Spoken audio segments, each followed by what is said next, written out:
मैं बाल कटाने भी नहीं जा पा रहा हूँ, कैसा हो गया।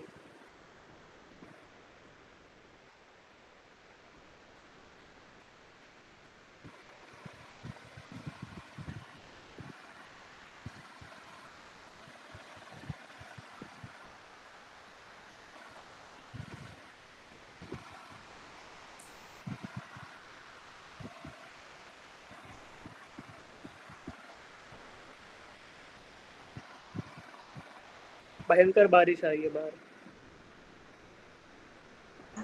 यस सर, हमारे वहाँ भी।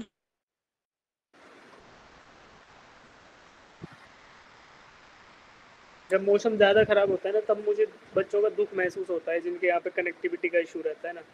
आप लोग वो नहीं कर पाते, है ना। अभी मेरे को भी दिक्कत आ रही है।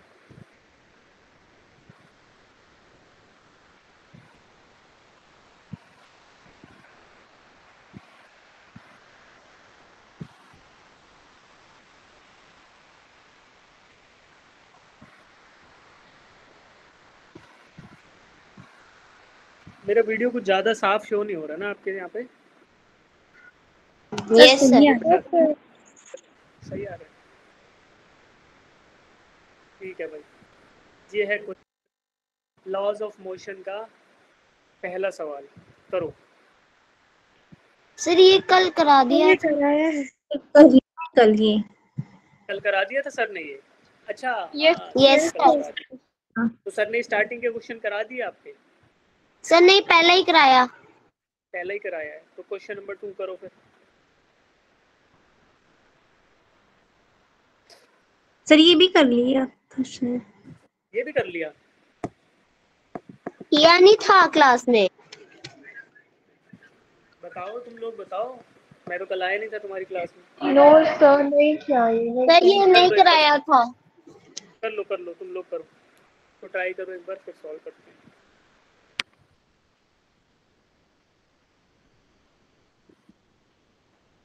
A 1 kg object strikes a wall with velocity 1 meter per second at an angle of 60 degree with the wall and reflects at the same angle. If it remains in contact with wall for 0.1 second, then the force exerted on the wall H. Force exerted on the wall क्या होगा?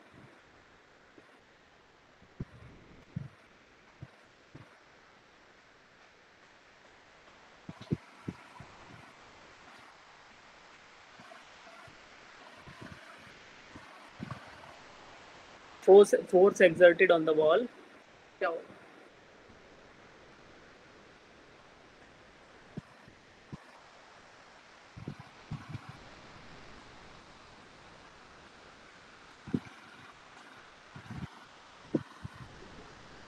Sir option 3। Option C. अच्छा, इसको करेंगे कैसे? देखो, 1 kg object strikes a wall with velocity this at an angle of 60 degree. तो 60 degree के angle पे पहले मैं वॉल ड्रॉ कर दूं फटाफट से, और फिर एक बार एंगल ड्रॉ कर लेते हैं। ये मेरी वॉल है, इस पे एक ऑब्जेक्ट स्ट्राइक करता है at an angle of 60 degree. मान लो ऑब्जेक्ट इधर से आया बेटा, और इसने स्ट्राइक किया कितने एंगल पे? वॉल के साथ 60 डिग्री एंगल पे। उसके बाद क्या हुआ?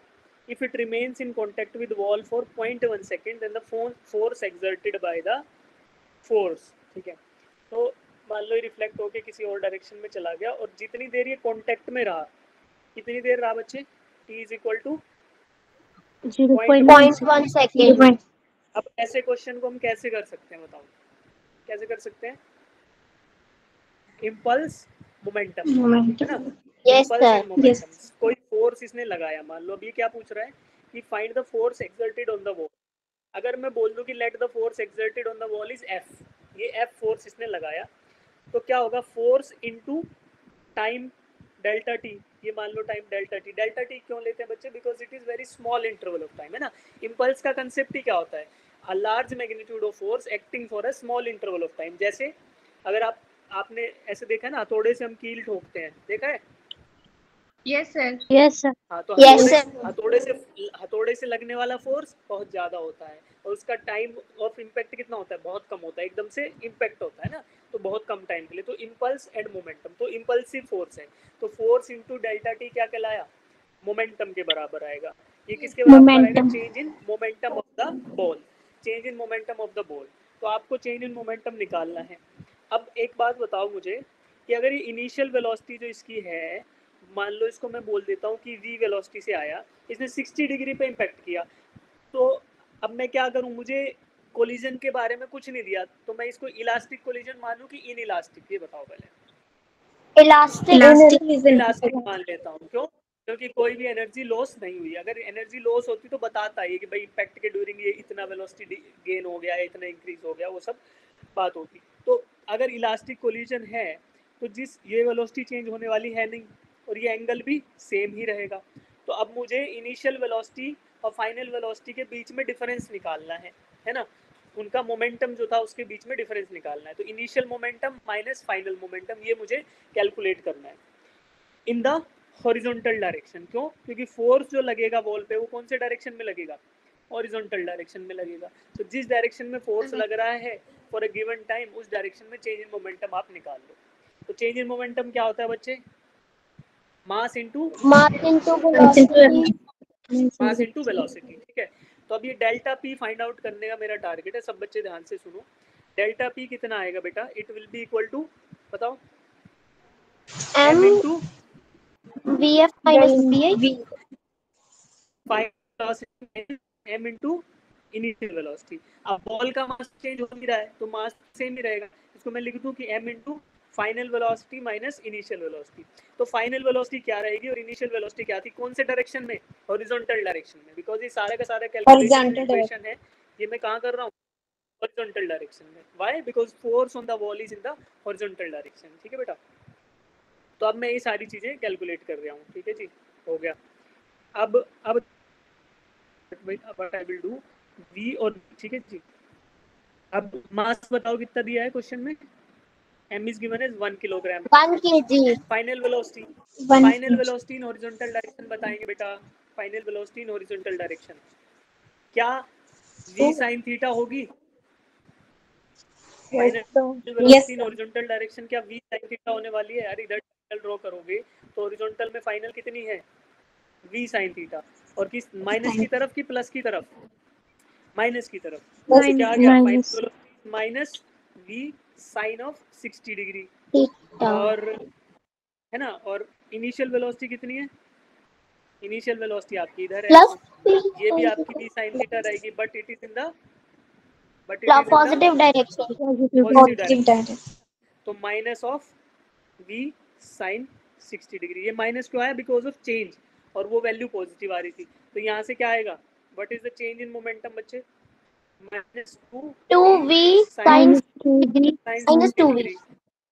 है ना, माइनस 2v sin 60 डिग्री। तो इनमें वैल्यू रखेंगे, क्या आ रहा है बताओ भाई?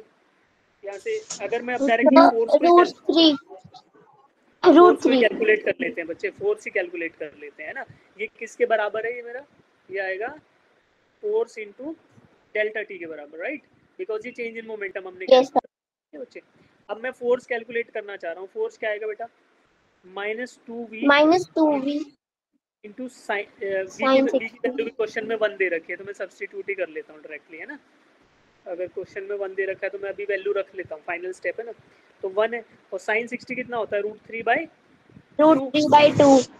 और इधर से डेल्टा टी आएगा तो डेल्टा टी भी नीचे आ जाएगा। डेल्टा टी कितना दिया है? 0.1। तो अब देखो 2 से 2 उड़ जाएगा, ऊपर क्या आएगा? √3 डिवाइडेड बाय 10√3। तो ये आपका क्या आ गया? -10√3। ये चेंज इन मोमेंटम आ गया। Sorry, change in momentum negative था, तो फोर्स आपका किधर आ गया? नेगेटिव। लेकिन इसमें हमने कुछ गड़बड़ किया क्या?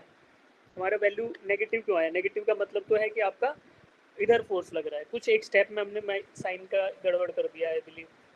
Final velocity is in the negative direction, initial velocity change in momentum is v final minus v initial, right?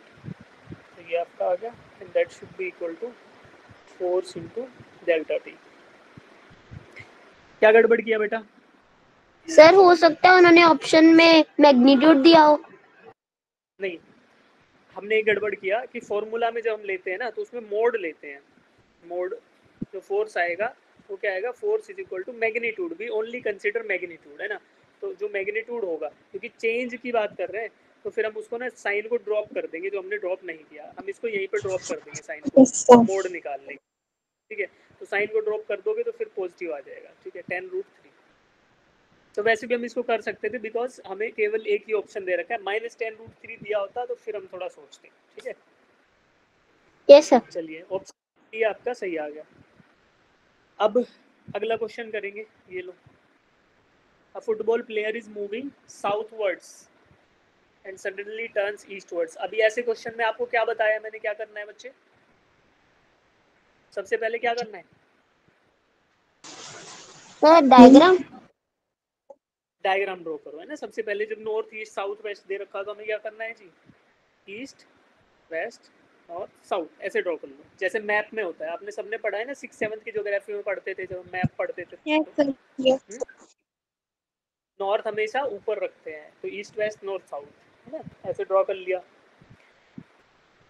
और जिन बच्चों को याद नहीं रहता है ऐसे ईस्ट वेस्ट, वो ध्यान रखो कि जब आप ईस्ट सनराइज की तरफ अपना मूव करते हो तो आपके लेफ्ट हैंड की तरफ नॉर्थ आता है ना।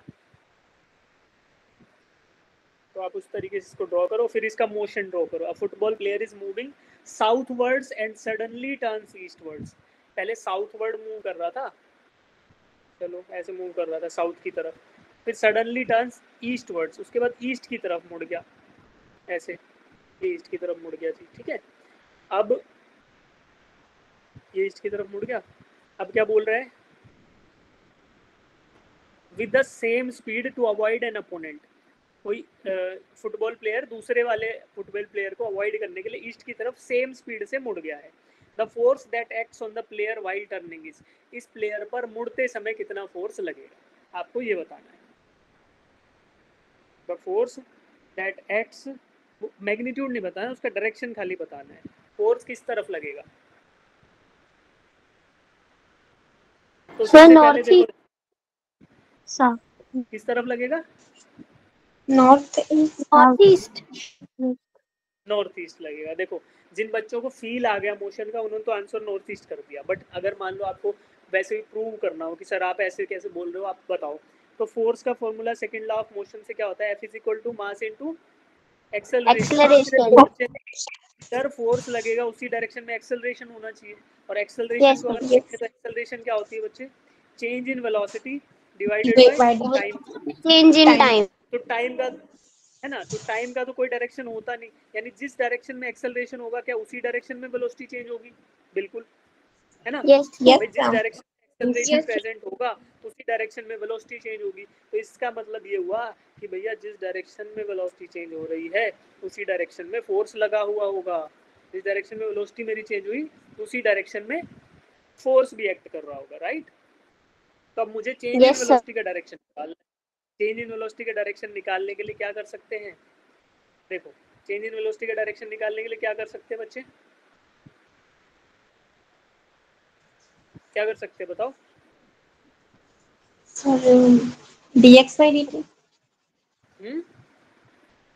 नहीं, ट्रायंगल से, वेलोसिटी ट्रायंगल से हो जाएगा ना। जैसे आप वेलोसिटी ट्रायंगल को ड्रॉ करोगे तो आपको चेंज इन वेलोसिटी, इन दोनों वेक्टर का आपको रिजल्टेंट निकालना है। ये दोनों इनिशियल वेलोसिटी आपकी इनिशियल ये है और ये फाइनल ये है, ये बदल गई। तो चेंज इन वेलोसिटी किस डायरेक्शन में आएगा? सर ये उसका हेड आएगा रेड एरो की टेल की तरफ। नहीं तो उल्टा है। एरो आएगा ब्लू एरो के साथ। एरो आएगा ब्लू एरो के साथ। Sir vector triangle law vector addition यही कहता है। Triangle law of vector addition यही कहता है, ठीक है। तो आपको क्या करना है? देखो आपको निकालना है चेंज इन वेलोसिटी, यानी आपको निकालना है क्या? Final velocity. आप क्या कर रहे हो? आप जो मुझे बता रहे हो वो तो आप ऐड कर रहे हो बेटा इनको, है ना। आप क्या बता रहे हो कि अगर सर आप हेड टू टेल ज्वाइन करके इनको ऐड कर दो तो ये वाला वेक्टर क्या आने वाला है? ये vi + vf आएगा। सही बात है? यस सर है ना। लेकिन मुझे क्या निकालना है? मुझे क्या vi + vf निकालना है कि vf - vi निकालना है? vi। Final velocity minus initial velocity, ठीक है। तो सबसे पहले मैं क्या करूं? -vi को ढूंढ लूं। सबसे पहले -vi को ढूंढ लूं। -vi वेक्टर कैसा होगा बेटा? भाई vi ऐसा है तो क्या -vi ये होगा? अपोजिट डायरेक्शन में पॉइंटिंग Yes, sir. है। अब इसको इन दोनों को ऐड कर दूं VF प्लस माइनस VI, तो मेरा ये वाला आंसर आ जाएगा। क्या करें Yes, sir. क्या करें, दोबारा ड्रॉ कर देते हैं, ठीक है। ये VF है और ये माइनस VI है, ठीक है जी। दिस इज माइनस VI, ठीक है। दिस इज VF नीचे वाला और ऊपर वाला माइनस VI है। अब इन दोनों को ऐड कर देंगे। अब आप वाली बात बिल्कुल सही है कि हेड टू टेल ज्वाइन कर दो, तो ये वाला वेक्टर क्या आ गया, ये डेल्टा V आ गया, ठीक है। अब डेल्टा V क्या है according to triangle law, delta V is VF minus VI या माइनस VI प्लस VF कर दो। दो वेक्टर थे, एक माइनस VI था एक VF था। तो अब डायरेक्शन बताओ डेल्टा V का डायरेक्शन क्या है बेटा, डेल्टा V का ये।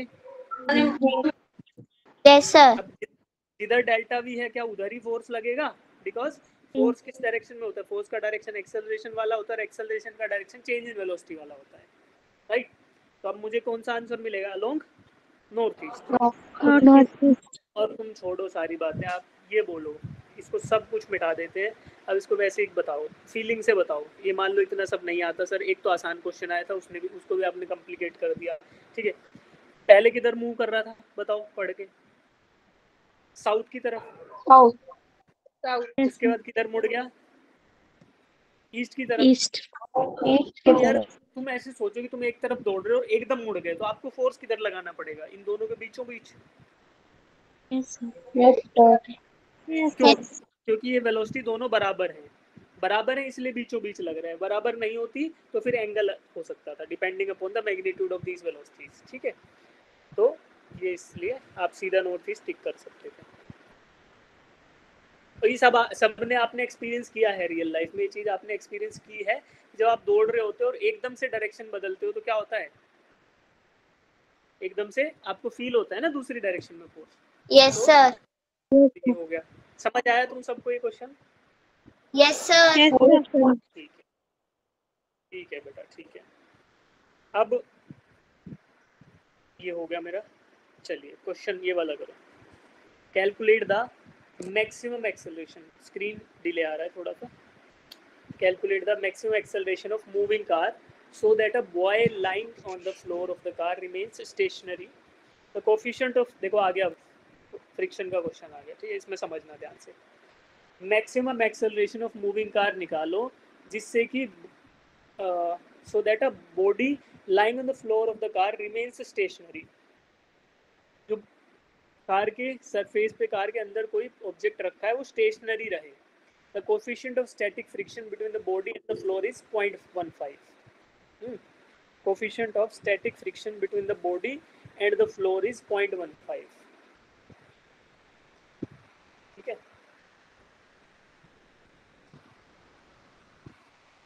तो ऐसे केसेस में आपको फ्री बॉडी डायग्राम ड्रॉ करना पड़ेगा। पहले तो कार ड्रॉ कर देता हूँ तुम्हारे लिए, फिर उसमें कुछ ऑब्जेक्ट रख देता हूँ।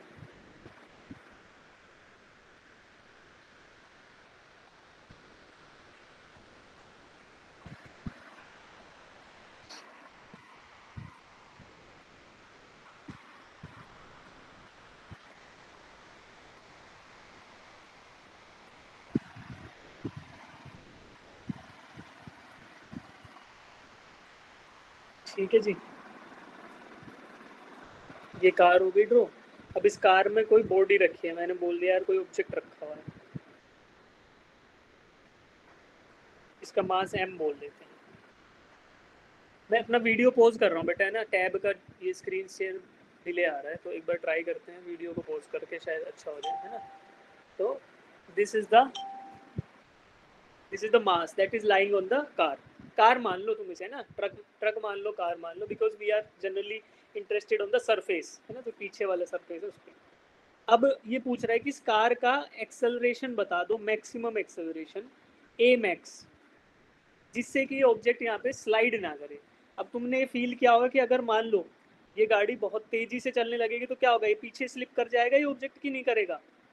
होएगा। बेटा बोलो। यस सर होगा। क्या करेगा, ये पीछे स्लिप कर सर जाएगा, पीछे की है ना? तरफ स्लाइड करेगा। पीछे की तरफ गिर जाएगा। आप सबने एक्सपीरियंस किया होगा कि किसी भी कपड़े पे या किसी ऑब्जेक्ट पे, किसी टेबल पे या किसी चेयर पे आपने फील किया होगा, मान लो चेयर के ऊपर ग्लास रखा हुआ है और तुम उस चेयर को जल्दी से खींच लोगे तो पानी का ग्लास क्या हो जाता है, गिर जाता है ना। तो Yes. ऐसे ही गाड़ी का अगर एक्सेलरेशन बहुत ज़्यादा हो गया तो ये मास स्लिप करके कहाँ जाएगा, पीछे की तरफ गिर जाएगा, राइट। Yes. तो अब उस चीज़ को अवॉइड करने के लिए हमें क्या करना पड़ेगा। अच्छा, उस चीज़ को रोकने के लिए क्या प्रेजेंट है, स्लाइडिंग को रोकने के लिए क्या प्रेजेंट है बच्चे, Friction. फ्रिक्शन प्रेजेंट है ना। तो फ्रिक्शन का और इनर्शिया फोर्स का आपको बैलेंस करना पड़ेगा, किस पे, इस ऑब्जेक्ट पे, है ना। तो करो, ट्राई करो, find out the answer. Screen दिख रहा है आपको मेरा टैब का? Yes sir. Yes sir, दिख रहा है। यार ये अपडेट नहीं हो रहा बट स्क्रीन, है ना।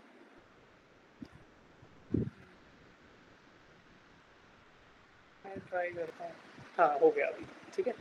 तो अब आपको इस ब्लॉक का फ्री बॉडी डायग्राम ड्रॉ करना है जिसमें दो फोर्स होंगे, एक तो फ्रिक्शनल फोर्स और दूसरा होगा inertia force.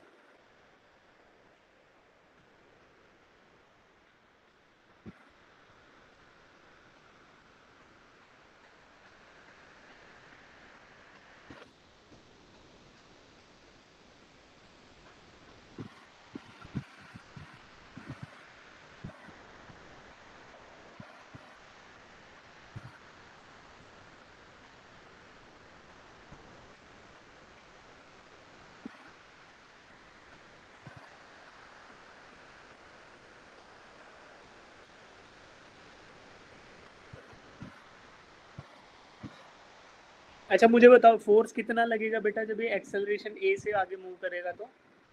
Inertia force backward direction में लगेगा इधर, है ना। Yes. जो फोर्स इसको पीछे गिराने की कोशिश करेगा। यार टैब का स्क्रीन अपडेट नहीं हो रहा है, Yes sir. रुको रुको, कुछ और करते हैं, इसको दूसरे वाईफाई से कनेक्ट करने की कोशिश करते हैं। आज बारिश आ रही है यार, पता नहीं क्या हो गया इसको।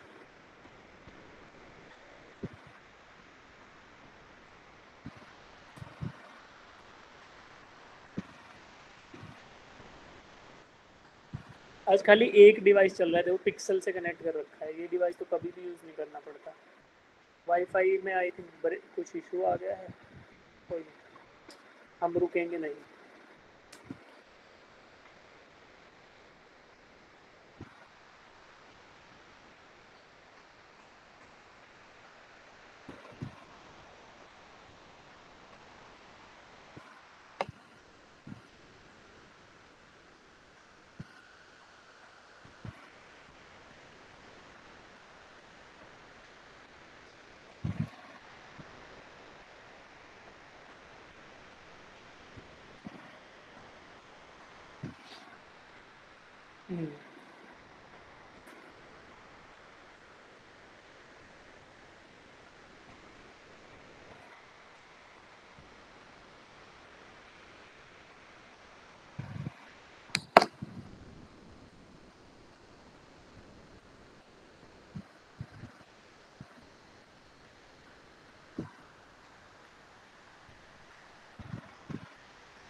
नहीं हो रहा यार रिकनेक्ट।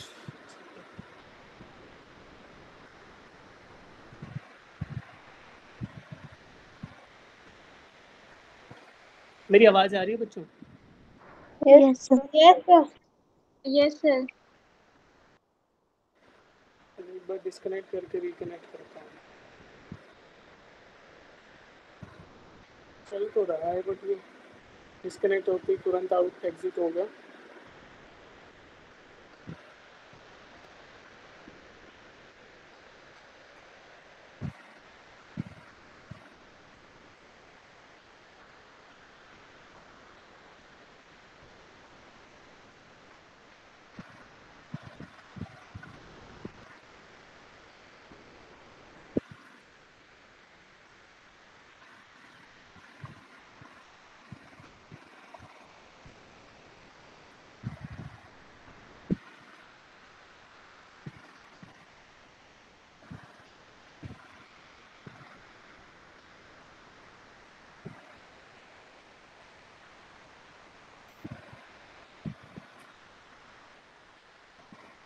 हाँ बेटा, अब देखो बैकवर्ड डायरेक्शन में क्या लगेगा आपका, इनर्शिया फोर्स। इनर्शिया फोर्स किसके बराबर होता है, एक्सटर्नल एक्सेलरेटिंग फोर्स के बराबर है ना। तो क्या होगा, ये मास m है और एक्सेलरेशन a max के बराबर। इसको कौन करेगा, स्लाइडिंग से कौन रोकेगा बेटा, फ्रिक्शनल फोर्स है ना। अभी हमने लगेगा तो ये नीचे फ्रिक्शन फोर्स नीचे लगेगा, बट हम इसको क्या एज्यूम कर लेंगे कि अभी हम टॉपलिंग के बारे में, रोटेशन के बारे में बात नहीं कर रहे, तो हम बोल देते हैं कि यार फ्रिक्शन हम ऊपर ही लगा लेते हैं, ठीक है, इधर ही लगा लिया हमने, या ड्रॉ उधर ही करे रखते हैं तब भी कोई इशू नहीं है, इधर ही रहेगा, राइट। फ्रिक्शन किसके बराबर होता है, म्यू इंटू एन के बराबर। एन क्या होगा यहाँ पे, नॉर्मल रिएक्शन, नॉर्मल रिएक्शन है ना, नॉर्मल रिएक्शन ऊपर होता है, N N is equal to m g के बराबर होता है। तो हम यहाँ से इक्वेशन क्या लिखे बेटा, यहाँ से इक्वेशन लिखेंगे mass into a max is equal to mu into m g, ठीक है। अब यहाँ से आप सॉल्व करो, जो जो डेटा दिया है वहाँ से ए मैक्स का वैल्यू कैलकुलेट हो जाएगा, ठीक है बेटा। 1.5 तो m से m कैंसिल आउट हो जाएगा दोनों साइड, राइट। और ए मैक्स क्या आ जाएगा फिर आपका, म्यू कितना है 0.15 और जी कितना है 10, कितना आएगा 1.5 मीटर पर सेकंड स्क्वायर। इतना मैक्सिमम एक्सेलरेशन आप करा सकते हो just to avoid the sliding of the block, ये ब्लॉक आपका स्लाइड ना हो, है ना। कितना एक्सेलरेशन करा सकते हो, 1.5 मीटर पर सेकंड स्क्वायर। तो कौन सा ऑप्शन सही हो गया मेरा, option B. Option B. Option B is the right answer, है ना। तो बी हमारा सही आ गया। जिन बच्चों को ये देखो डायग्राम देखो अच्छे से, एक बार समझ नहीं आया तो पूछ लो, जिनको फ्रिक्शन में दिक्कत थी वो पूछ लो। अच्छा मुझे बताओ, यहाँ पे स्टैटिक फ्रिक्शन यूज हो रहा है कि काइनेटिक फ्रिक्शन की बात हो रही है बच्चे,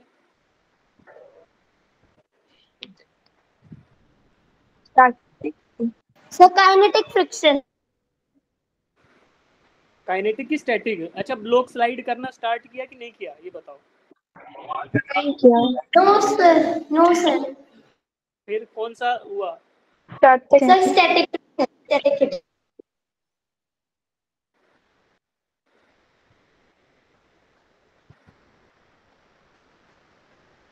स्टैटिक है ना। जब तक की स्लाइडिंग स्टार्ट ना हो तब तक कौन सा मोशन होता है बेटा, स्टैटिक।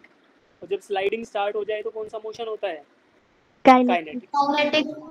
तो स्टैटिक फ्रिक्शन आप निकालते हो कैसे, by using the coefficient of static friction, और स्लाइडिंग फ्रिक्शन निकालते हो by using the coefficient of sliding friction. Sliding friction का कोफिशिएंट स्टैटिक फ्रिक्शन के कोफिशिएंट से कम होता है, स्लाइडिंग फ्रिक्शन का कोफिशिएंट स्टैटिक फ्रिक्शन से कम होता है ना। तो ये सारी बातें आपको अभी धीरे धीरे क्वेश्चन करेंगे तो समझ आएगी। ये क्वेश्चन समझ आया आपको बच्चे, yes sir. Yes sir. Yes, sir. चलो अब अगला करते हैं ये वाला। अब बुलेट,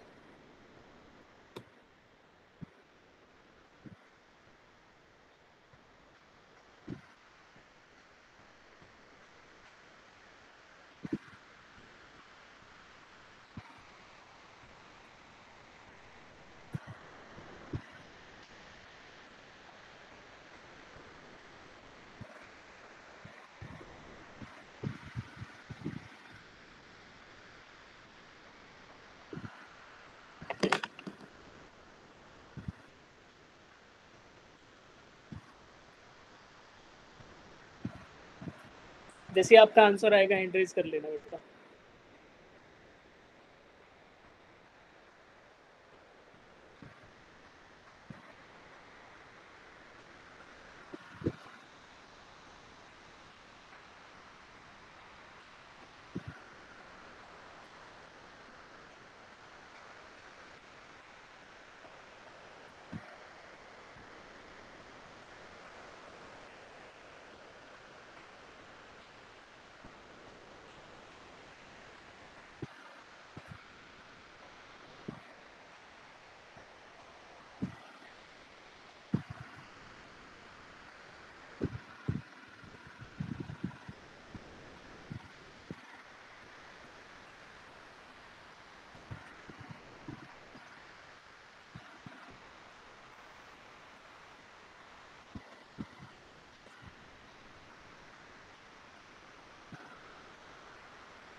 पढ़ लिया क्वेश्चन आपने,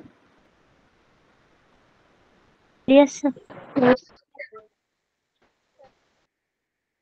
देखो मेरे साथ पढ़ो इसको। A bullet is fired on rectangular wooden block with velocity u। अच्छा, जो बच्चे सोच रहे हैं ना खुद से कर लेंगे क्लास में, अभी नहीं क्लास लेते, खुद से कर लेंगे बाद में इन क्वेश्चंस को, तो वो खुद से नहीं कर पाओगे, है ना। तो आप लोग, पहली बात तो ये है कि आप इनको खोलोगे ही नहीं। जैसे मैंने आपको M2D का होमवर्क दिया था तो आपने वो भी नहीं किया बच्चे, है ना। कितने बच्चे हैं जेन्युइनली जिन्होंने वो किया था? आई नो तमनप्रीत ने ट्राई किया था, है ना, काजल ने किया होगा थोड़ा बहुत। तो मतलब इन्हीं बच्चों के फिर नंबर भी आते हैं एग्जाम में, बाकी सब लोग यही सोचते रहते हैं कि बस कर लेंगे हो जाएगा, है ना। तो अगर ये मन कर रहा है कि क्लास लीव कर देता हूँ और फिर बाद में मतलब हो जाएगा ये क्वेश्चन, तो बेटा होगा नहीं फिर, है ना। फिर आप इसको खोलोगे भी नहीं। This is the reality. हर बार सभी बच्चों के साथ यही होता है, मतलब तुम लोगों का नहीं है, सभी बच्चे यही सोचते हैं कि ऐसा कर लेंगे वैसा कर लेंगे, बट वो फिर होता नहीं है, right. A bullet from a gun is fired on a rectangular wooden block with velocity u. When the bullet travels 24 centimeter through the block along its length horizontally, velocity of the bullet becomes u by 3. Then it further penetrates into the block in the same direction before coming to rest exactly at the other end of the block. The total length of the block is, ठीक है। अब कोई wooden block है, पहले क्या करेंगे बच्चे? सबसे पहले क्या करें? पहले एक डायग्राम ड्रॉ कर लेते हैं, रफ स्केच, ताकि डायग्राम। हमें आइडिया लग जाए, है ना। कोई वुडन ब्लॉक है बेटा, राइट। इसमें कुछ एक बुलेट पेनिट्रेट करती है, मान लो लेफ्ट साइड से आई, ठीक है, और कितना ट्रेवल कर जाती है? 24 सेंटीमीटर। 24 सेंटीमीटर इसके अंदर ट्रेवल कर जाती है, मतलब यहाँ तक आ गई मान लो। और ऐसा करने में इसकी वेलोसिटी क्या हो गई? जब ये बुलेट इसके अंदर पेनिट्रेट नहीं की थी तो उसकी वेलोसिटी u थी, ठीक है। जब यहाँ पे आ गई, इतना पेनिट्रेट ये कर गई है इस ब्लॉक के अंदर, तो वेलोसिटी कितनी हो जाएगी? u by 3। बट मेरी स्क्रीन पोज क्यों हो रहा है? कुछ तो गड़बड़ है आज। हाँ आ गया, ठीक है। तो u by 3 हो गई जब ये 24 सेंटीमीटर पेनिट्रेट कर गई, राइट। अब क्वेश्चन क्या बोल रहा है कि आगे जब ये ब्लॉक को बिल्कुल आगे पहुंच जाएगी ना लास्ट में ऐसा बेटा, तो उस समय क्या होगा? उस समय इसकी वेलोसिटी कितनी हो जाएगी? 0। इसकी वेलोसिटी 0। तो अब आपको पूछा क्या है कि total length of the block बता दो। आप total length of the block बता दो, यहाँ से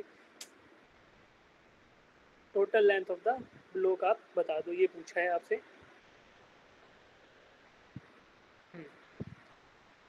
तो this is the total length of the block, ये एल आपको कैलकुलेट करना है बेटा, ठीक है। तो अब मान लो मैं बोलता हूँ कि x डिस्टेंस ट्रेवल करती है ये बाद में, when the velocity becomes u by 3 से 0 होती है वेलोसिटी, तब ये x डिस्टेंस ट्रेवल करती है। तो आपको x + 24 की वैल्यू बतानी है, ठीक है। तो अब यहाँ पे अजम्पशन क्या लेंगे बेटा कि the block will exert a uniform retarding acceleration, है ना। यूनिफॉर्म रिटार्डेशन प्रोवाइड करेगा ये ब्लॉक, जब ये इसके थ्रू मूव करेगी तो अजम्पशन क्या रखेंगे कि ब्लॉक एक इसको यूनिफॉर्म रिटार्डेशन प्रोवाइड करेगा, ठीक है। उस रिटार्डेशन की वैल्यू निकालो और फिर फर्स्ट हाफ वाले मोशन से, यानी u से u by 3 हुआ तो वहाँ से आपको एक्सेलरेशन की वैल्यू मिल जाएगी। उस एक्सेलरेशन की वैल्यू को यूज़ करो सेकेंड हाफ मोशन में और उससे x की वैल्यू कैलकुलेट करो, और जिनका आंसर आ जाए वो हैंड रेज करो। अच्छा मुझे बताओ, क्या ऑप्शन ए सही हो सकता है? No sir. No sir. क्योंकि 24 तो ऑलरेडी मूव हो गई, तो अब आपको बी, सी और डी में से डिसाइड करना है, करो।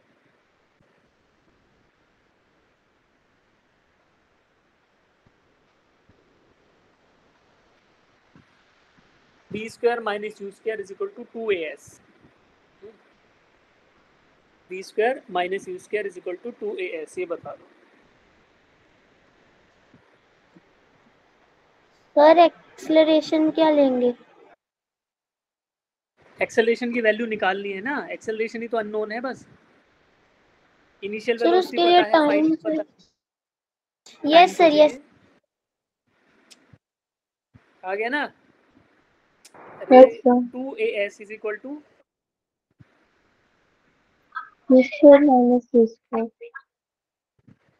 × a × s। s आपका कितना है?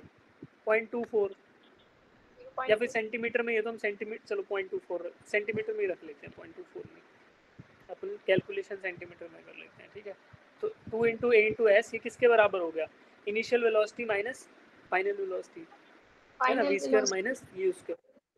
तो वी स्क्वायर क्या है, u minus 3 minus v square minus u square. U कितना है, यू इज यू। तो यहाँ से आपको एक्सेलरेशन की वैल्यू मिल जाएगी इन टर्म्स ऑफ यू।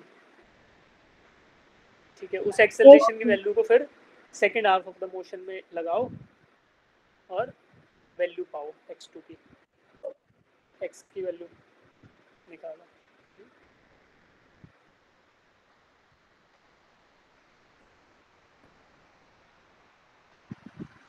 या आप एक काम और भी कर सकते हो, कंपेयर कर सकते हो इक्वेशन को, 2 बार इक्वेशन लगाओ दो और उसको कंपेयर कर लो। एक बार इनिशियल पॉइंट से 24 सेंटीमीटर तक, एक बार इनिशियल पॉइंट से फाइनल तक। 2 बार इक्वेशन लगाओ, यू के टर्म्स में आ जाएंगे, यू को कैंसिल आउट कर लो।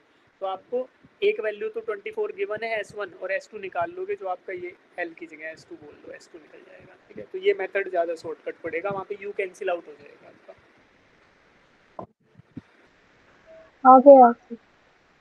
आगे आंसर होगा। Yes sir. चलो तुम्हें बेसिक आइडिया समझ आया। अब देखो इसको थोड़ा छोटा डायग्राम फटाफट से ड्रॉ करके और मैं तुम्हें ना समझा रहा हूँ, तो एक बार ध्यान से सुनना। ब्लॉक को अब थोड़ा छोटा ड्रॉ कर लेते हैं।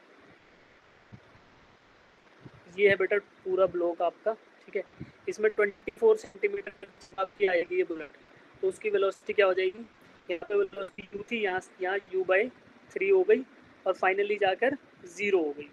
ठीक है, अब देखो इतना है। अब इसके अंदर क्या करना है, डिस्टेंस कितना है इनके बीच में, शुरू में 24 सेंटीमीटर। ठीक है जी, और बाकी दूसरे को हम क्या बोल दें, पूरे लेंथ को क्या बोल दें, S2 बोल दें। ठीक है, distance travelled in case number 2। अब मैं देखो केस 1 के लिए फॉर्मूला लगा रहा हूँ, फॉर्मूला हम ये यूज करेंगे, कौन सा, S equals to 2AS is equal to v square minus u square. ठीक है बच्चे, इस फॉर्मूला को 2 बार यूज करूंगा, एक बार फर्स्ट केस के लिए जब S की वैल्यू 24 है और एक बार सेकंड केस के लिए जब S की वैल्यू S2 है। ठीक है, तो देखो क्या करेंगे बेटा, 2 इंटू एक्सेलरेशन क्या कांस्टेंट रहेगा भाई, रिटार्डेशन जो वैल्यू प्रोवाइड कर रहा है वो तो सेम ही रहने वाला है दोनों केस में, क्योंकि ब्लॉक है उसी के थ्रू मूव कर रही है, ये हम अजम्पशन भी मानना पड़ेगा। 2a इंटू एस, पहला डिस्टेंस कितना है 24 इंटू फाइनल वेलोसिटी u/3 का square minus initial velocity u square. एक इक्वेशन मेरी ये हो गई। दूसरी इक्वेशन में फाइंड आउट करता हूँ सेकंड केस के लिए, वो क्या हो गया, एक्सेलरेशन 2 इंटू ए, डिस्टेंस कितना S2 कवर करेगा टोटल। अब ये देखो स्टार्टिंग पॉइंट से फाइनल पॉइंट तक जा रहा है, तो कितना डिस्टेंस ट्रेवल किया, S2। इनिशियल वेलोसिटी क्या थी यहाँ पे, u/3। यू इनिशियल यू ही रहेगी ना। अब मैं पूरा मोशन शुरू से लेकर लास्ट तक का कंसीडर कर रहा हूँ, राइट। तो इनिशियल वेलोसिटी क्या रहेगी, यू ही रहेगी, और फाइनल वेलोसिटी 0, फाइनल वेलोसिटी 0 हो गई।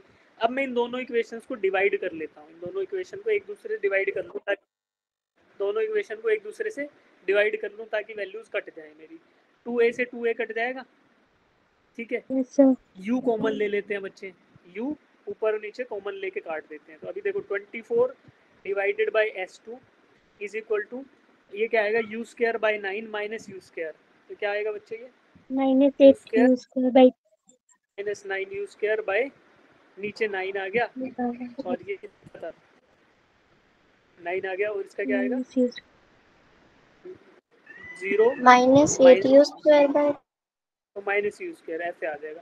अब निकाल लो, अब वैल्यू ऊपर कितना आया, -8 यू स्क्वायर, और नीचे कितना आया, -9 यू स्क्वायर। तो अब देखो यू स्क्वायर से यू स्क्वायर भी कट गया और माइनस से माइनस कट गया, तो मुझे क्या इक्वेशन मिली बच्चे, 24 divide by S2 is equal to 8/9।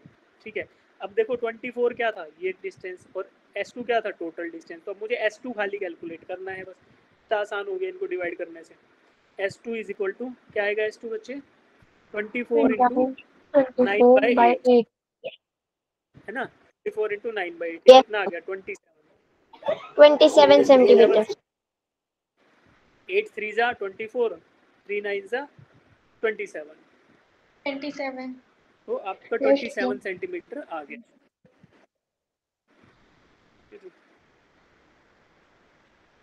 अभी देख लो एक बार इस इक्वेशन को, हमने 2as is equal to v square minus u square का इक्वेशन यूज़ किया, 2 बार यूज़ कर लिया, और अजम्पशन क्या लिया, ये वुडन ब्लॉक था, तो जब जैसे इसमें से बुलेट पास करेगी तो उसमें क्या होगा, यूनिफॉर्म आपका रिटार्डेशन होगा, कि जितना रेजिस्टेंस वो ऑफर करेगा बुलेट को, वो रेजिस्टेंस क्या रहने वाला है, सेम ही रहने वाला है, सेम ही रहने वाला है, ठीक है,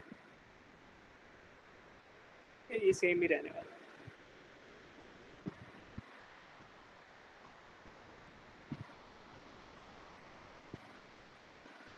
तो क्या आंसर आ गया मेरा, 27 सेंटीमीटर। सेंटीमीटर। जिन बच्चों को ये समझ आया वो हैंड रेज एक बार थम्स अप दे दो, जिनको नहीं समझ आया वो अपना डाउट पूछो बेटा, कोई स्टेप अगर आपको समझ नहीं आया हो तो।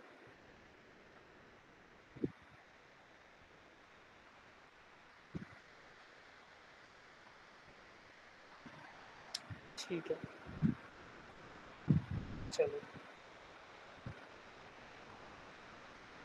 अब ये वाला करते हैं, चलो पढ़ो इस क्वेश्चन को, असर्शन रीजन क्वेश्चन है, करिए।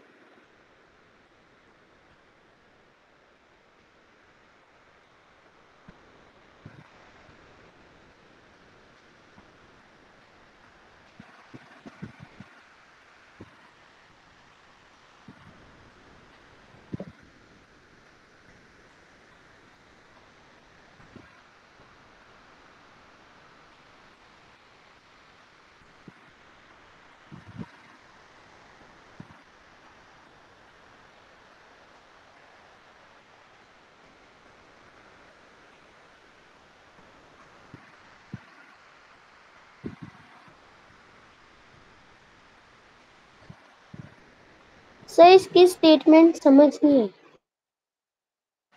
स्टेटमेंट समझ नहीं आई, ठीक है, देखो 2 स्टेटमेंट दिए होते हैं, असर्शन रीजन टाइप क्वेश्चन होते हैं। असर्शन का मतलब हम एक स्टेटमेंट बोलते हैं और रीजन में उसका कारण बताते हैं कि ऐसा क्यों हुआ, ठीक है। तो पहले असर्शन पढ़ते हैं, when A fire cracker explodes in mid air, it's fragments fly in such A way that they continue moving in the same path which the fire cracker would have followed had it not exploded, ठीक है। तो क्या बोल रहा है, जैसे हम दीपावली पर रॉकेट चलाते हैं बच्चे, तो ऊपर जाके क्या होता है, वो एक्सप्लोड करता है, यस सर। करता है कि करता है, ये एक्सप्लोड करता है ना, एक्सप्लोड करता है, राइट। अब जब ये एक्सप्लोड करेगा तो क्या होगा, ये बोल रहा है कि जो ये जब ये एक्सप्लोड कर जाएगा उसके बाद जो इसके फ्रैगमेंट्स होंगे, कि बहुत सारे टुकड़ों में टूट जाएगा ना, वो टुकड़े भी Yes. सेम पाथ फॉलो करेंगे। अगर ये रॉकेट फटा नहीं होता, मान लो ये रॉकेट फटता नहीं तो कैसे मूव करता, मान लो ये ब्लू कलर का पाथ मैंने ड्रॉ किया, इस पे मूव कर रहा है ये रॉकेट, राइट। अब फटने के बाद भी क्या ये सेम रास्ते में मूव करेंगे, ये अलग अलग हो जाएंगे। मान लो यहाँ पे फट गया तो बहुत सारे टुकड़े हो गए, तो क्या ये वाला रास्ता फॉलो करेंगे कि अलग फॉलो करेंगे, ये बताओ। अलग अलग अलग अलग हो अलग फॉलो करेंगे। तो क्या मेरी पहली स्टेटमेंट गलत हो गई, पढ़ के देखो इसको, क्या बोल रहा है, यस सर गलत हो गई। Fire cracker explodes in mid air, it fragment fly in the same way, उसी रास्ते पे मूव करेंगे, सेम पाथ पे मूव करेंगे। अगर ये फटा नहीं होता, had it not been exploded, अगर ये फटा नहीं होता, तो क्या ये बात सही है कि गलत है, बताओ। गलत बताओ बच्चे। सर उन्होंने रॉकेट बोला है फटने के कि बाद तो उसके क्या, सर उन्होंने ये बोला है कि अगर वो नहीं फटेगा तो वो सेम पाथ फॉलो करेगा। नहीं नहीं नहीं, जैसे मान लो 2 कंडीशन है, ये क्या बोल रहा है, 2 कंडीशंस के बारे में बात कर रहा है, जो सब बच्चे ध्यान से सुनो, थोड़ा अंग्रेजी इन्होंने टफ यूज कर रखी है, बस इसलिए दिक्कत आ रही है। एक केस है, कभी कभी रॉकेट नहीं भी फटता है ना, तुमने नोटिस किया होगा दीपावली। Yes sir. हाँ, तो एक केस ये है कि मान लो तुमने रॉकेट चला दिया और वो ऊपर जाके फटा नहीं, ठीक है, तो एक रास्ता उसने फॉलो किया, उस रास्ते को मैं ड्रॉ कर लेता हूँ कि मान लो ये रास्ता उसने फॉलो किया, भाई मैंने रॉकेट चलाया और वो ऊपर गया, बस ऊपर जाके फटा नहीं, तो ये रास्ता उसने फॉलो किया, ठीक है, ब्लू कलर से ड्रॉ किया।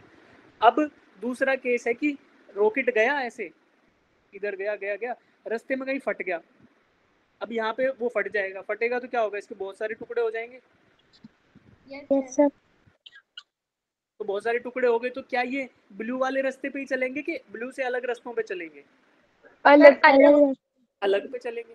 तो ये इसको पढ़ो, अब क्या बोल रहा है, when A fire cracker explodes in mid air, it's fragments fly in such a way that they continue moving in the same path, इसके फ्रैगमेंट इस तरीके से मूव करेंगे जैसे कि वो सेम पाथ में मूव करते, कब, when the cracker would have followed, अगर ये फटा नहीं होता तो। ये फटा नहीं होता तो जो क्रैकर रास्ता फॉलो करता, फटने के बाद भी उसके ये फ्रेगमेंट्स वही रास्ता फॉलो करेंगे। बात सही है कि गलत है?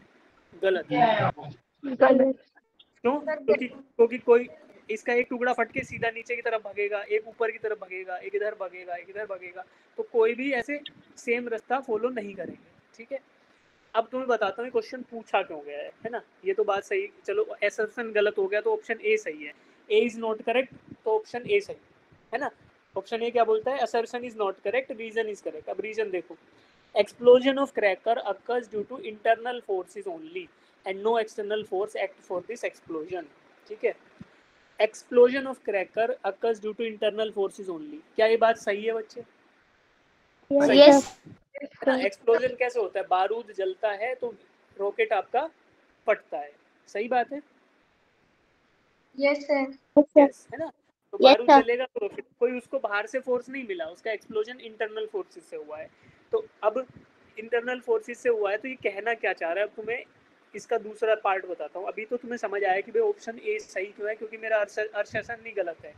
असर्शन बोल रहा है कि इसके फ्रेगमेंट सेम पाथ पे चलेंगे, जो कि बिल्कुल गलत बात है। लेकिन सही बात क्या है वो ध्यान देना, क्योंकि explosion of the rocket internal forces की वजह से होता है, तो सेंटर ऑफ मास जो रहेगा ना बेटा, जैसे मान लो इनिशियल पाथ फॉलो हुआ ये वाला, इसको ब्लू से ही ड्रॉ करते हैं, कंफ्यूजन नहीं रहेगा। मान लो इनिशियल केस में ये वाला पाथ था जो रॉकेट फॉलो कर रहा है, ठीक है। अब क्या हुआ, ये विस्फोट एक्सप्लोजन हुआ, तो एक्सप्लोजन होने के बाद भी इसके जो टुकड़े होंगे, बहुत सारे टुकड़े हो जाएंगे, ठीक है। कोई टुकड़ा इधर जा रहा होगा, कोई ऊपर जा रहा होगा, कोई नीचे जा रहा होगा, कोई किधर जा रहा होगा। डिस्पाइट ऑफ ऑल दिस, जो इस रॉकेट का सेंटर ऑफ मास है, सेंटर ऑफ मास, वो इसी रास्ते को फॉलो करेगा। COM ऑफ दिस रॉकेट वो इसी ब्लू कलर के रास्ते को फॉलो करेगा। क्यों करा? क्योंकि जो एक्सप्लोजन हुआ था वो इंटरनल फोर्सेस की वजह से हुआ था। और direction of motion of centre of मास कब चेंज होता है?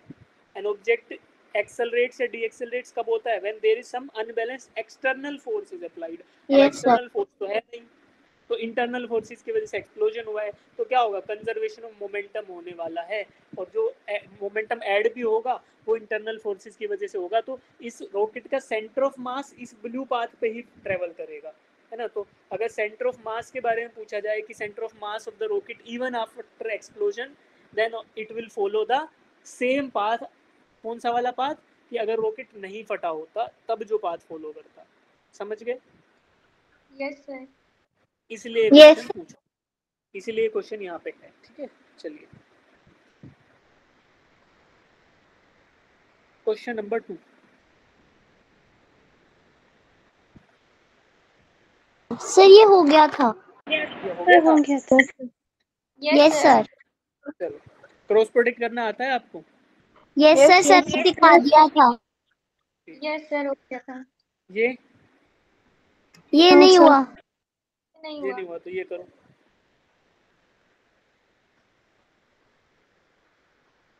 In a diagram shown the normal reaction force between 2 kg and 1 kg। पहले आइडेंटिफाई कर लो 2 kg और 1 kg को, आसान रहेगी जिंदगी।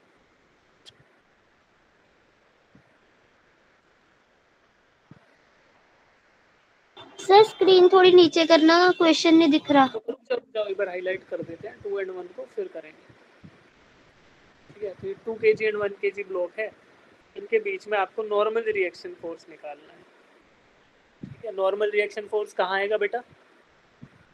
देख लो, ऊपर इनको दिक्कत आ रही परपेंडिकुलर। है। नॉर्मल रिएक्शन यहाँ आएगा, इनके कॉन्टेक्ट सरफेस के नॉर्मल। Yes sir. इसकी वैल्यू फाइंड आउट करनी है।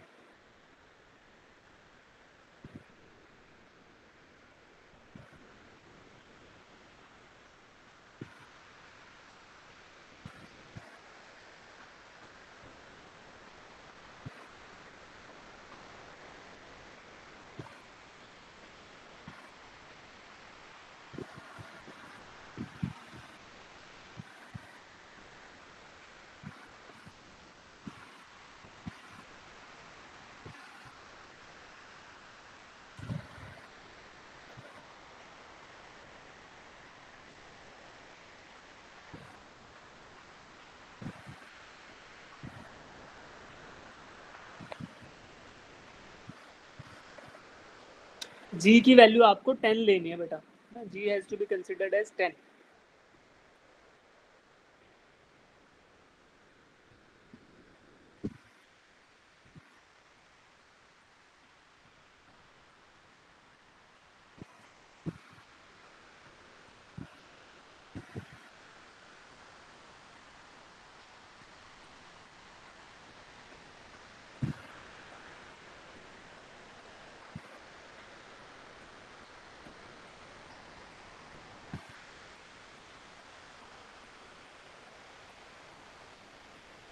क्या तुम्हें अप्रोच समझ आ रहा है कैसे करना है कि मैं बताऊं आपको थोड़ा सा बच्चे? Yes sir. Yes sir. थोड़ा सा बताऊं? Yes sir. देखो क्या करो, पहले ना इन तीनों ब्लॉक को एक सिंगल सिस्टम मान लो, तीनों ब्लॉक को एक सिंगल सिस्टम मान लो, ब्लॉक 1, ब्लॉक 2, ब्लॉक 3। उसका कुछ मास रहेगा, तीनों को अगर इकट्ठा कंसीडर करोगे तो कितना मास है बताओ? 6 kg। 6 kg। 3 + 2 5 + 3 + 2 + yes sir 6। Yes sir. 6 आ गया ना, 3 + 2 + 1। इसको मैं ऐड करके लिख देता हूँ भाई, ये 6 kg का एक ब्लॉक है, ठीक है। इसका mg किधर डाउनवर्ड एक्ट करेगा, कितना यस होगा? सर। 60 न्यूटन। यस 60 की वैल्यू न्यूटन। 10 ले ली ना मैंने, 6 जी की वैल्यू 10 ले ली बच्चे, तो 60 न्यूटन इज द mg, ठीक है बच्चे। यस अब सर। मुझे बताओ, इसके दो कंपोनेंट होंगे बेटा, एक होगा अलोंग द इंक्लाइंड प्लेन और एक होगा परपेंडिकुलर टू इंक्लाइंड प्लेन। तो मैं अगर इसको फोर्स का ट्राइंगल ड्रॉ करते हैं तो एक तो ऐसा होगा जो इंक्लाइंड प्लेन के परपेंडिकुलर होगा, और एक फोर्स ऐसा होगा जो इंक्लाइंड प्लेन के अलोंग होगा, ठीक है। अब जो परपेंडिकुलर होगा उस पर तो कुछ इफेक्ट आएगा नहीं, बिकॉज ये जो इंक्लाइंड प्लेन है मूव नहीं कर रहा है, ठीक है, तो ये तो फिक्स है।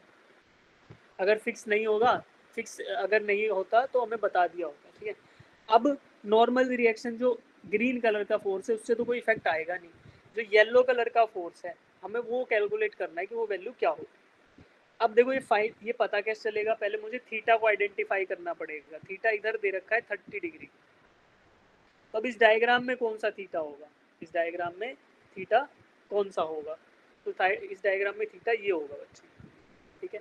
अब मैं अगर कैलकुलेट करना चाहूँ तो ये येलो कलर का फोर्स क्या है मेरा,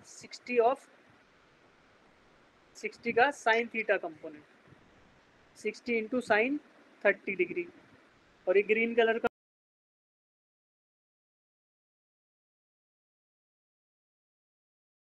आपको जो mg फोर्स लग रहा है डाउनवर्ड, वो कितना लग रहा है इस ब्लॉक सिस्टम पे, 60 साइन 30 डिग्री। एक वैल्यू क्या आएगी 60 साइन 30 की, 30 न्यूटन।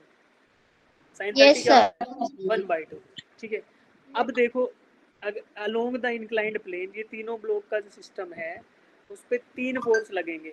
एक तो इसका mg जो कि 30 है, ठीक है बच्चे।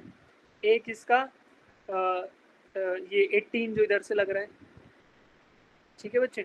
और एक लग रहा है कितना, 60 भी इधर से लग रहा है। तो नेट फोर्स कितना हुआ इस ब्लॉक पे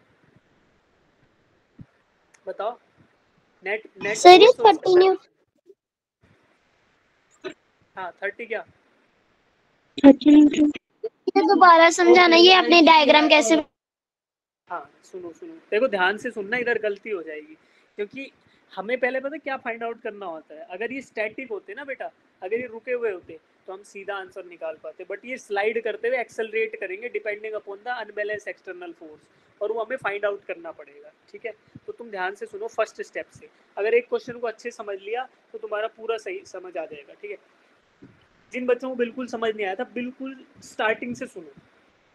क्या ये एक इंक्लाइंड प्लेन पे 3 ब्लॉक रखे हुए हैं, यस और नो बोलते जाओ। Yes sir. यस सर, पहला स्टेप। दूसरा स्टेप, क्या ये नीचे स्लाइड करेंगे? Yes sir. नहीं पता, यस। नहीं पता, अभी नहीं पता, ठीक है।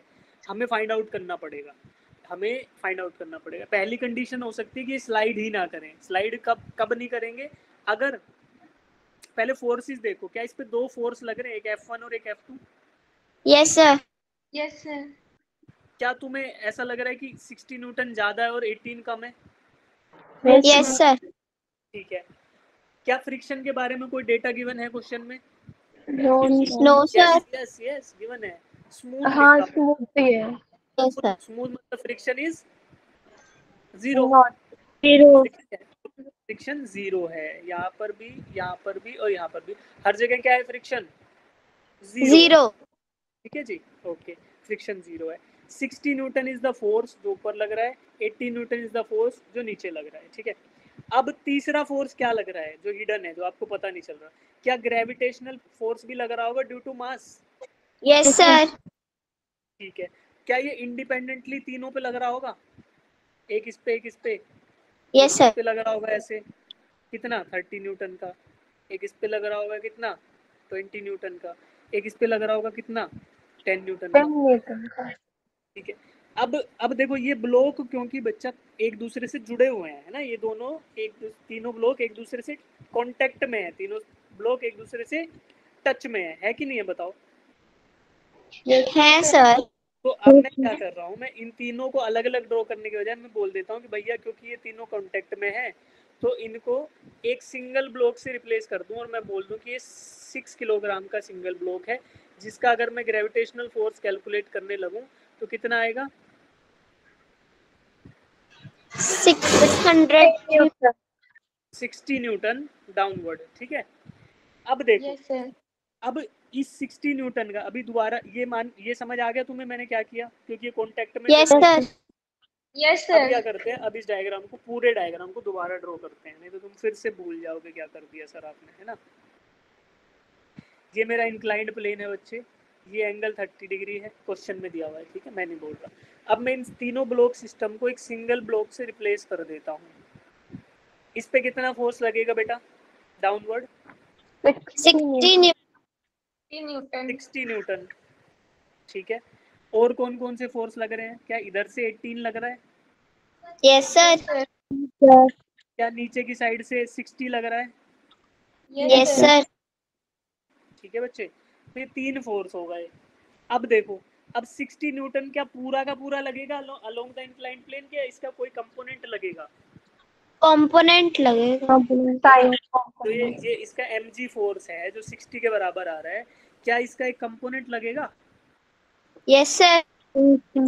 इसका ये ग्रीन कलर वाला कंपोनेंट लगेगा अलोंग द इंक्लाइंड प्लेन, और येलो वाला लगेगा परपेंडिकुलर टू इंक्लाइंड प्लेन। तो येलो वाले से तो कुछ फर्क पड़ेगा नहीं, क्यों? क्योंकि येलो वाला तो केवल अगर फ्रिक्शन होता क्वेश्चन में तब काम आता टू कैलकुलेट नॉर्मल रिएक्शन, लेकिन क्वेश्चन में क्या फ्रिक्शन दिया हुआ है? नहीं दिया हुआ। No, sir. नो तो सर। अब येलो वाले को तो भूल जाओ, अब just we have to find out कि ग्रीन कलर का फोर्स जो है उसकी वैल्यू क्या है, ठीक है बेटा। अब देखो थीटा को अगर हम ड्रॉ करें तो आप देखो टू टू द ज्योमेट्री हम क्या बोलेंगे, थीटा ये होगा 30 डिग्री। क्यों होगा? क्योंकि आप इस इंक्लाइंड प्लेन को बंद करके देख लो, जैसे इंक्लाइंड प्लेन का एंगल कम होता जाएगा तो यही वाला एंगल है 30 जो कम होएगा, है ना, तो ये कोरेस्पॉन्डिंग एंगल कहलाएंगे, तो इसकी वजह से ये 30 डिग्री हो गया। अब अगर ऐसा ट्राइंगल मैं ड्रॉ कर रहा हूँ जिसमें एक एंगल, एक तो ये है हाइपोटेन्यूज जो किसके बराबर है 60 के बराबर, एक ये है जो आपका येलो कलर का, अच्छा इसका कलर भी सेम ही रख लेते हैं यार, नहीं तुम फिर कंफ्यूज हो जाओगे। मैं इस ट्राइंगल को दोबारा ड्रॉ कर रहा हूँ, जो फोर्स ट्राइंगल बनेगा उसको दोबारा ड्रॉ कर रहे हैं। इसका हाइपोटेन्यूज है 60 न्यूटन बच्चे, ठीक है, और एक फोर्स है ये, और एक है ग्रीन कलर का फोर्स ये, और एंगल कितना है 30। 30 degree. तो ग्रीन वाला कितना हो जाएगा 60 साइन 60 sin 30 degree. 30। तो साइन 30 क्या होगा 1/2, तो यहाँ 1/2। 30 न्यूटन हो, यस 30 सर। न्यूटन हो गया।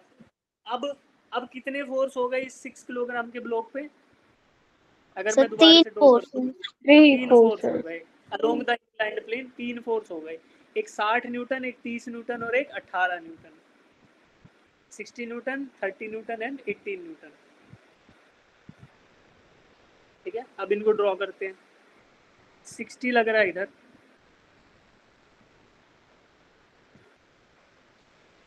ठीक है, 60 नीचे से ऊपर लग रहा है, एक 18 लग रहा है,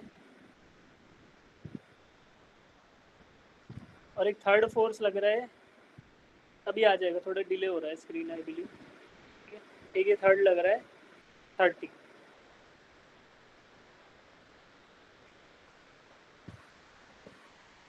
अब बताओ बेटा, net resultant force in the horizontal direction क्या रहेगा? डाउनवर्ड। डाउन रहेगा अपवर्ड सर 48 न्यूटन। हाँ, कितना रहेगा? सर 48 तो नहीं, ऊपर की तरफ। यस सर, ऊपर की तरफ 60 नेट 60। अगर मैं नेट फोर्स ड्रॉ करूँ, अगर इन सबको मिटा दूं और नेट फोर्स ड्रॉ करूं फिर से डायग्राम ड्रॉ करके, तो किधर आ रहा है नेट फोर्स? क्या ऊपर अपवर्ड की सर तरफ 12 न्यूटन का फोर्स आ रहा यस सर यस सर। है? हाँ? सर ऊपर की तरफ ऊपर की क्यों तरफ आएगा? 12 न्यूटन। अरे ऐड कर लो, ओ यस मतलब सर। अलोंग इंक्लाइंड प्लेन की तरफ से ऊपर की तरफ आएगा ना 12 न्यूटन का। Yes sir yes. अब मुझे यार बारिश और तेज हो गई है ना, अब तो मुझे लग रहा है सिग्नल ही खत्म हो गए। एक सेकेंड, हाँ आया कुछ। तो अभी देखो 12 न्यूटन का फोर्स अपवर्ड, 6 किलोग्राम का ब्लॉक था, फोर्स 12 न्यूटन का अपवर्ड लगा, तो एक्सेलरेशन क्या हो गया फिर बताओ? सर क्या बताना? 6 किलोग्राम के मास पर 12 न्यूटन का मीटर पर फोर्स लगेगा, सेकंड मीटर पर एक्सेलरेशन सेकंड मिलेगा 2 2 मीटर पर मीटर पर सेकंड सेकंड। 2 मीटर पर सेकंड स्क्वायर। ठीक है, तो यस अब यस आपका पूरे सिस्टम का 3 kg 2 kg और 1 kg तीनों के तीनों किस एक्सेलरेशन से ऊपर एक्सेलरेट हो रहे हैं? 2 मीटर 2 पर मीटर पर सेकंड सेकंड। 2 मीटर पर second square along the inclined plane, ये आपका एक्सेलरेशन आ गया है। अब कैलकुलेट करो, अब आपको कॉन्टैक्ट फोर्स निकालना है। कुछ एक्सेलरेशन है, कुछ फोर्सेस हैं, कुछ mg है, इन सबको यूज करके आपको कॉन्टैक्ट फोर्स निकालना है। अब इसका एक्सेलरेशन हो रहा है, ये आपको पता होना चाहिए। तो 6 न्यूटन।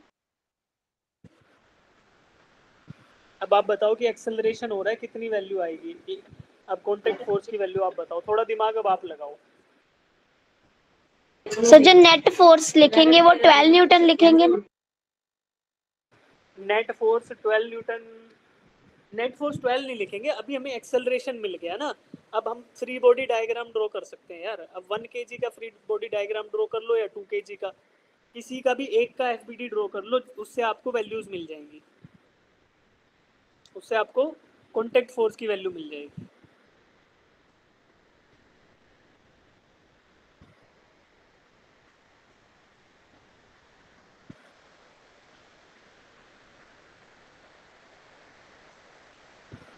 वन kg ब्लॉक का एफबीडी ड्रॉ करो अब तुम, free body diagram of 1 kg block. 6 Newton sir 6 नहीं यार, रुको, 1 kg ब्लॉक का एफबीडी ड्रॉ करते हैं। ठीक है, अब 1 kg को एज्यूम करते हैं, ये 1 kg है, 1 किलोग्राम।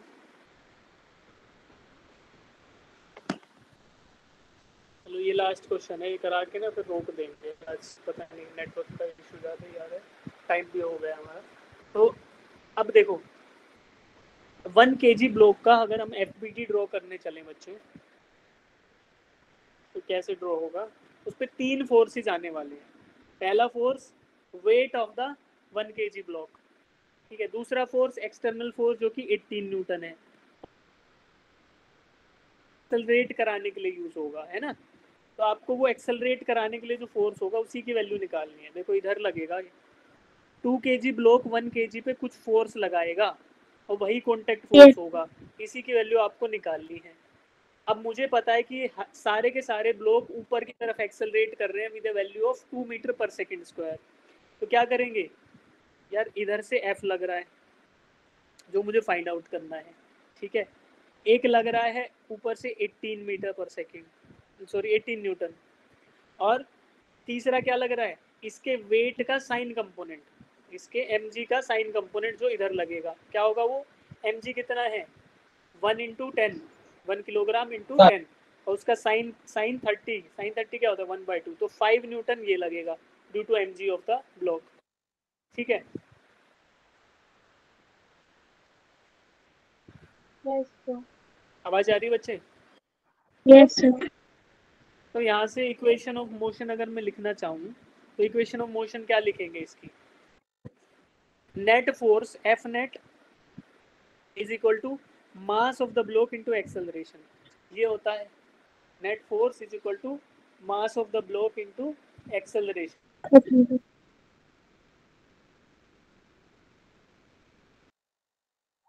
अब एफ नेट मुझे फाइंड आउट, बेटा एफ नेट फाइंड आउट, मेरा स्क्रीन दिख रहा है आपको? Yes sir. कुछ अजीब ही हो रहा है आजकल, मेरे को कुछ समझ ही नहीं आ रहा क्या इशू आ गया है, स्क्रीन अपडेट नहीं हो रही है, आवाज आ रही है अच्छे से? हाँ ये हो गया, ठीक है। F net is equal to mass into acceleration. अब एफ नेट बताओ कितना है एफ नेट इस पे, जिस डायरेक्शन में एक्सेलरेशन हो रहा है, एक्सेलरेशन का डायरेक्शन क्या था, अपवर्ड, अपवर्ड अपवर्ड था ना, ऊपर मूव कर रहे हैं। Yes sir. तो अब अपवर्ड डायरेक्शन में नेट फोर्स बताएंगे, अगर हम कैलकुलेट करें तो क्या आएगा, एफ माइनस 5 माइनस 18, ये एफ नेट है। ये किसके बराबर होना चाहिए, मास of the block into acceleration, acceleration इसका 2 मीटर पर सेकंड स्क्वायर है। तो अब यहाँ से एफ निकाल लो, एफ जो कॉन्टैक्ट फोर्स है, यानी कि जो 2 kg का ब्लॉक 1 kg पे लगा रहा है, वही एफ की वैल्यू हमें निकालनी है। क्या होगा ये, 25 कितना, 25 न्यूटन। तो 25 न्यूटन का फोर्स 2 kg का ब्लॉक लगाएगा 1 kg पे, ताकि 1 kg का block despite of every external force 2 metre पर सेकंड स्क्वायर से अपवर्ड मूव कर सके, अपवर्ड एक्सेलरेट कर सके। तो यही हमारा 25 न्यूटन। तो option B is the right answer. Option B क्या है, option B is the right answer. ठीक है, एक बार सर।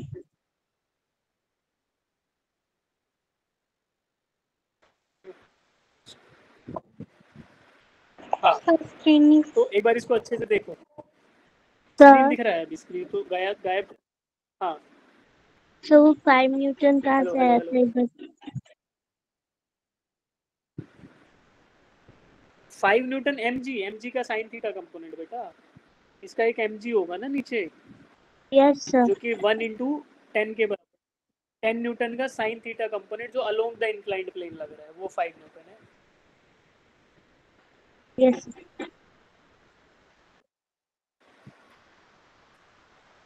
इस सॉल्यूशन को एक बार समझो, जिन बच्चों को समझ नहीं आया वो अपने डाउट पूछो, क्योंकि ये बहुत सही क्वेश्चन है, ऐसे क्वेश्चन आपको दिखते रहेंगे। इसमें जितने स्टेप यूज हुए सारे बढ़िया एकदम बेहतरीन स्टेप्स हैं। तो आप लोग एक बार इसको पढ़ो कि कहाँ से स्टार्ट किया था। अगर आपको याद भी नहीं आ रहा है कि कौन सा स्टेप कैसे था, तो मैं आपको एक बार फिर से बता देता हूँ।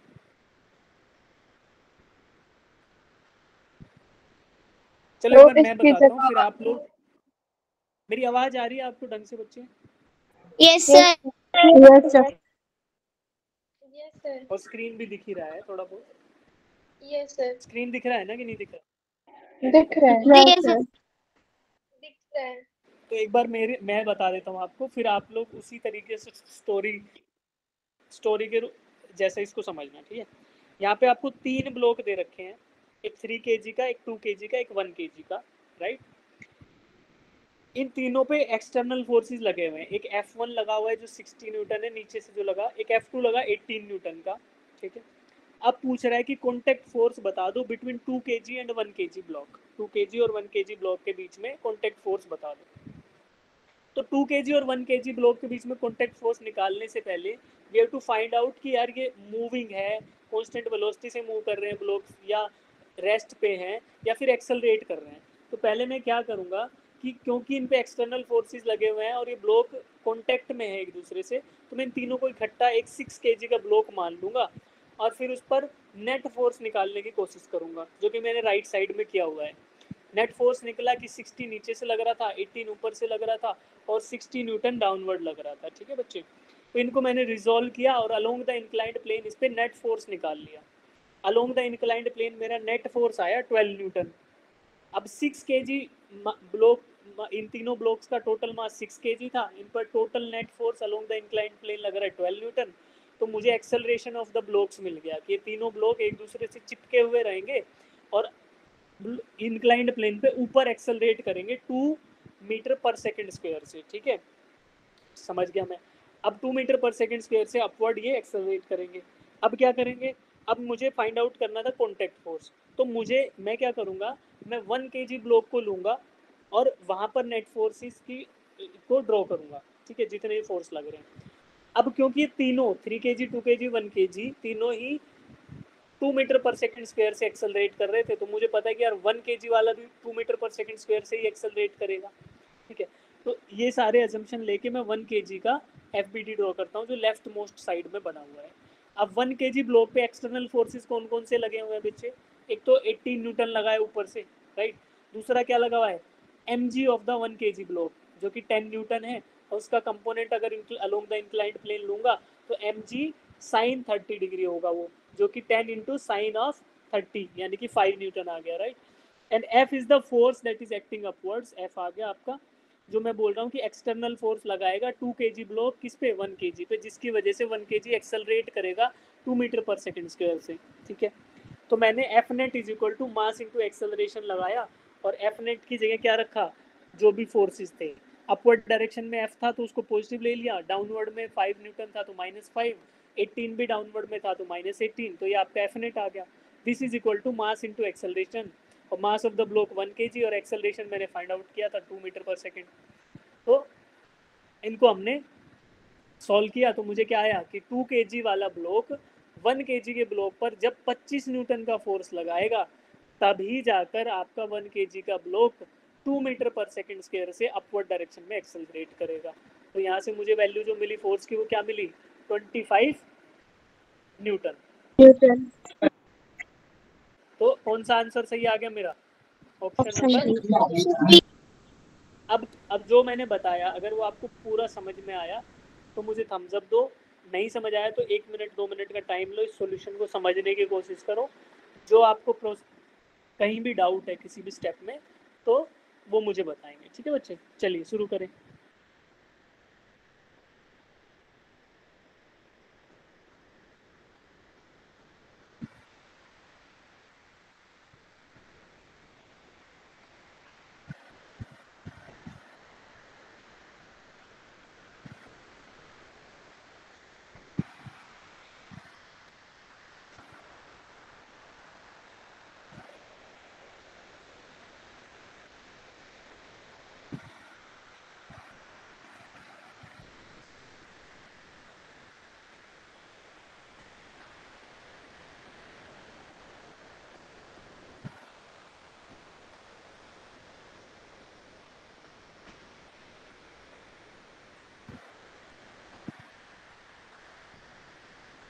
तो ये 12 न्यूटन एक्सेलरेशन निकालने के काम में है।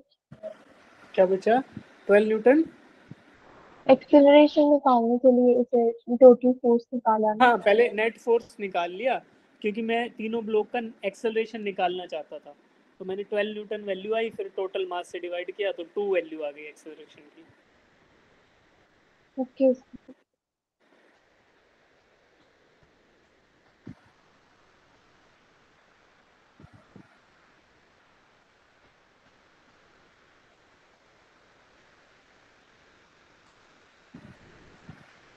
आ गया सबको समझिए। Yes yes sir.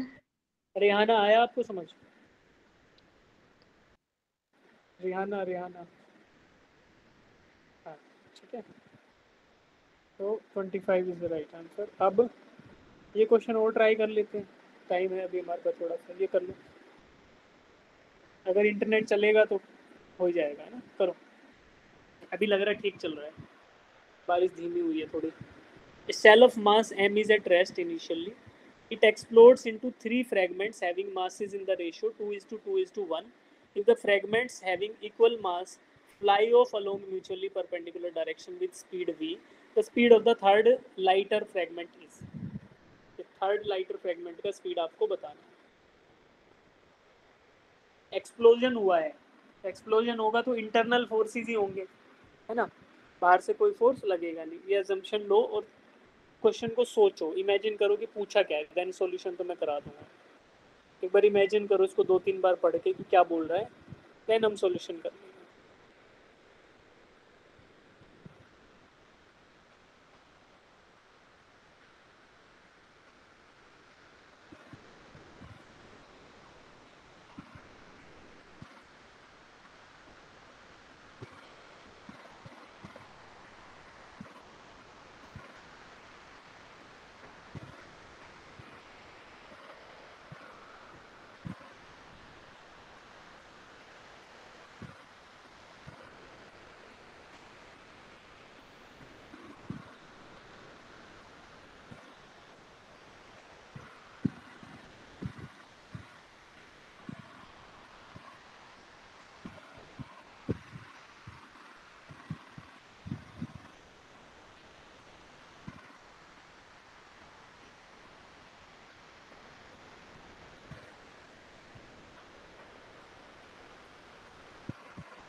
जब बच्चे बाहर से कोई फोर्स नहीं लग रहा सिस्टम में तो क्या बोल सकते हैं मोमेंटम कंजर्व रहेगा?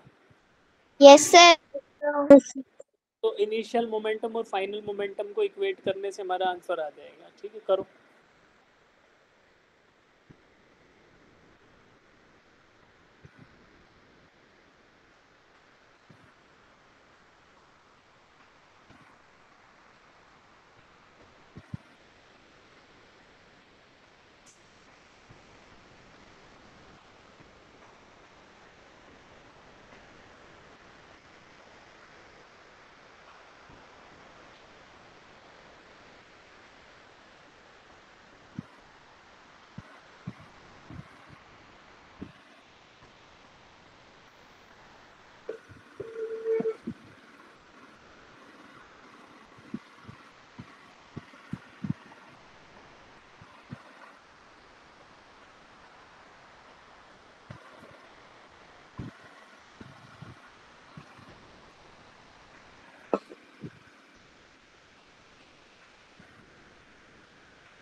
shell of mass m is at rest initially।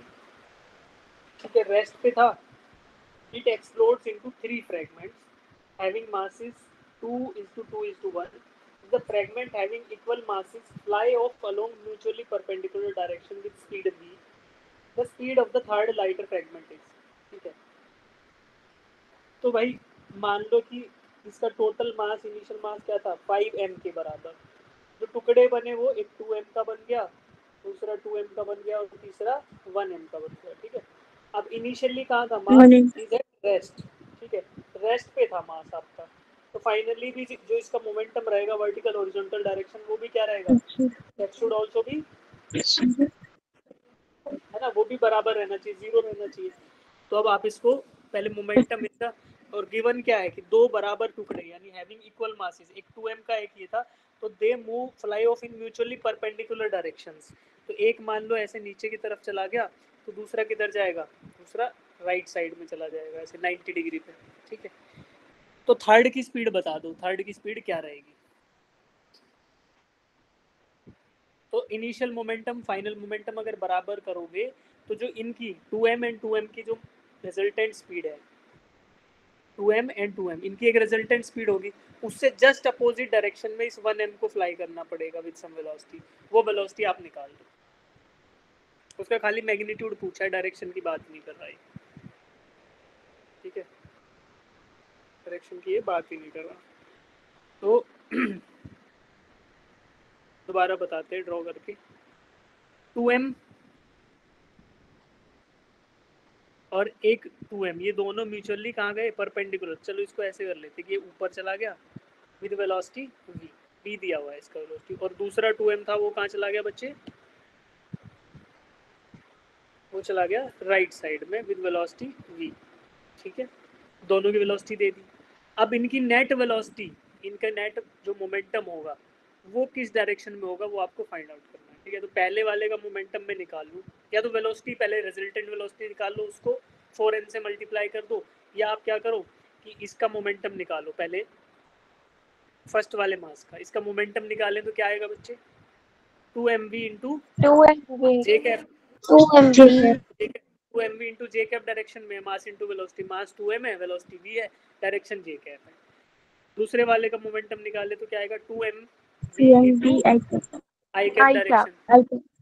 ठीक है, इन दोनों का रिजल्टेंट मोमेंटम अगर मैं कैलकुलेट करूं तो can I calculate using x component Yes, square sir. 2mv का स्क्वायर प्लस 2mv का स्क्वायर, यहाँ से मुझे नेट इनका मिल जाएगा, नेट मोमेंटम। ठीक है, तो ये क्या आएगा बच्चे, 2mv square plus 2mv square, इसको सॉल्व करेंगे तो क्या आएगा, 2mv सर 2√2 फिर बार v 2√2 और बार mv, v mv mv अरे mv मोमेंटम है ना, m 2√2 mv। ठीक है, ये मोमेंटम किसके बराबर होना चाहिए मैग्नीट्यूड वाइज? जो आपका थर्ड मास बच गया 1m, उसके मोमेंटम के बराबर, क्योंकि total momentum should be conserved. Opposite direction में होगा बट इनका मैग्नीट्यूड होने वाला है क्या? बराबर। तो अब आपको इसकी वेलोसिटी मान लो मैंने बोल दी कि किसी डायरेक्शन में इसकी वेलोसिटी है, वैसे तो डायरेक्शन इसका ये रहेगा, देखो ड्रॉ भी करें तो इसका डायरेक्शन आपका ऐसे रहेगा, अपोजिट टू द रिजल्टेंट। इन दोनों की रिजल्टेंट वेलोसिटी की डायरेक्शन कहीं इधर रहेगी, ठीक है, वी रिजल्टेंट, और जो कि √2v के बराबर रहेगी, और इसकी नीचे की तरफ रहेगी, ठीक है।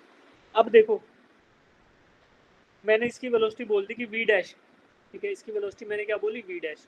अब मोमेंटम में कंजर्व कर रहा हूँ तो क्या बोलूँगा? मास 1 kg, 1m का मास है और वेलोसिटी है v डैश। आपको यही v डैश निकालनी है, v dash of the third block you have to calculate. Third वाले ब्लॉक का v डैश कैलकुलेट करना है। अब जो चीज़ें कट रही हैं दोनों साइड उनको मैं काट लेता हूँ, तो मेरी v डैश क्या आ गई? थर्ड ब्लॉक की velocity v dash comes as 2√2 of √2v। जो v वेलोसिटी है ये आपकी है 2m मासिस, जो 2m वाले मासिस थे उनकी v वेलोसिटी है, और जो 1m बच गया उसकी क्या आएगी?